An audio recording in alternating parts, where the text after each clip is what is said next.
Kanisha Tachi, and I am back with another video, and today's video is going to be about Donald Trump taking over Washington, D.C. But before we get into that, I just want to let you guys know I was supposed to have did this video like weeks ago, but I was having a crazy week myself, so let me fill you guys in.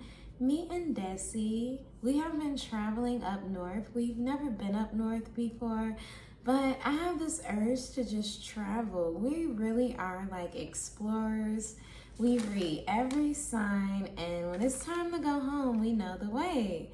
So, and I know a lot of you guys are going to be like, why are you going out there? Because I do have to break it to you guys that I have been dealing with extreme disrespect from the white community.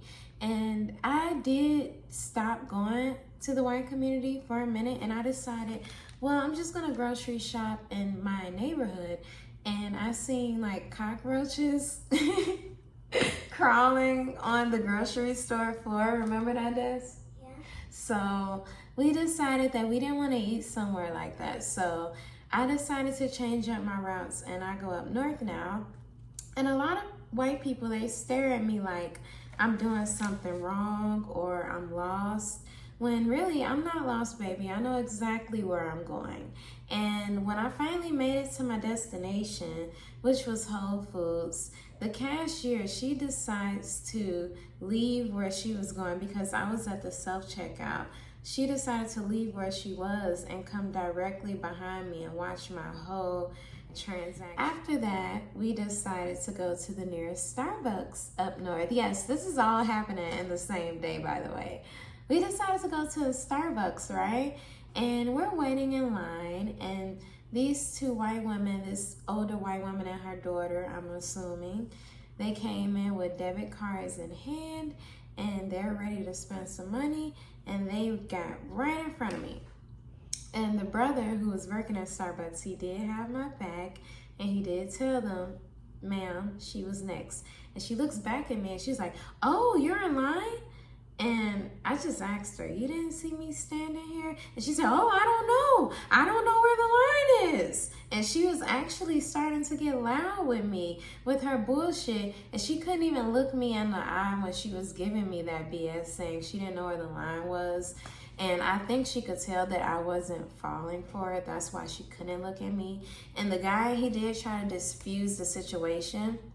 And he asked me, what did I want to order? But I didn't want to eat there. I didn't want to have my drink made there and wait and feel that negative energy. So I decided to go to a different location. There, we walked past this playground.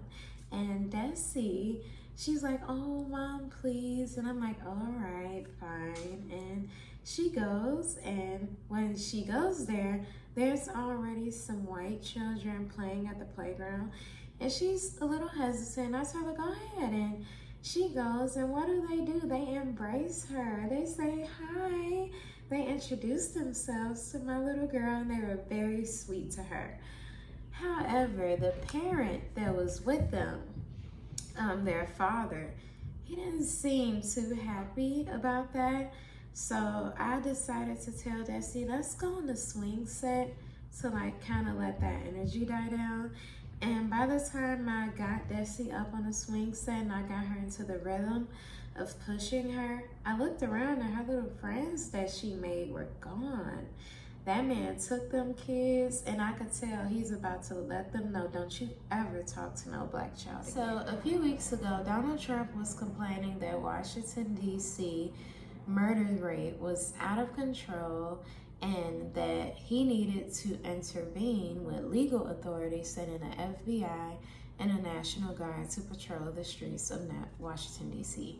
And his administration had a lot to say about gangs, wild youth, and drugged out maniacs, which I didn't understand what they meant by that, and homeless people, because that's pretty much every city. I know Chicago, we have a homeless problem, a drug problem, and everything. And Donald Trump also tried to get the National Guard sent here as well. But J.B. Pritzker, he decided to not go along with it. He said that it was unnecessary. We'll see how long that lasts. But honestly do not believe that Donald Trump's administration really cares about making the streets of Washington, D.C. safer. It sounds like they just want to lock a bunch of black people up because black people are the majority in Washington, D.C. And from some of the stuff that I've seen, they had like the police just rolling up on black people while they're sitting on their porches, telling them to put out the cigarette. I don't see how that's making anything safer. And things are also a bit different here, like on the trains. These brothers and sisters, they're doing what they have to do to survive, and they have to solicit on the train, not dry snitching, everyone knows it. And these police officers, they are riding the train all the way to the hood now. They usually exit the train at Sox 35th. This time, they stayed on the train the whole time to the point where I was going, like when I had got off the train. And I noticed there weren't any black people like coming through the door soliciting, which means a lot of black people aren't really making any money. And that's kind of bad because, you know, that will also cause them to do more illegal things, not only in general, but to each other.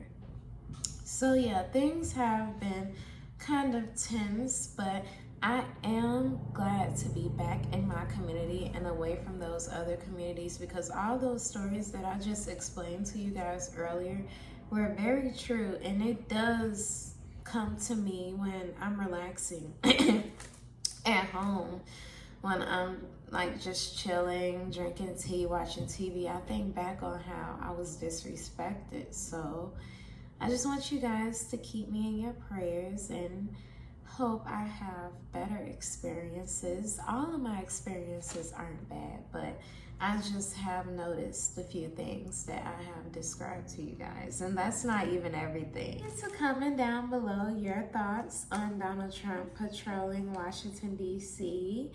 And I just want to thank you guys so much for watching, and I will see you guys on the next video. Peace, love, and Black Power. Bye.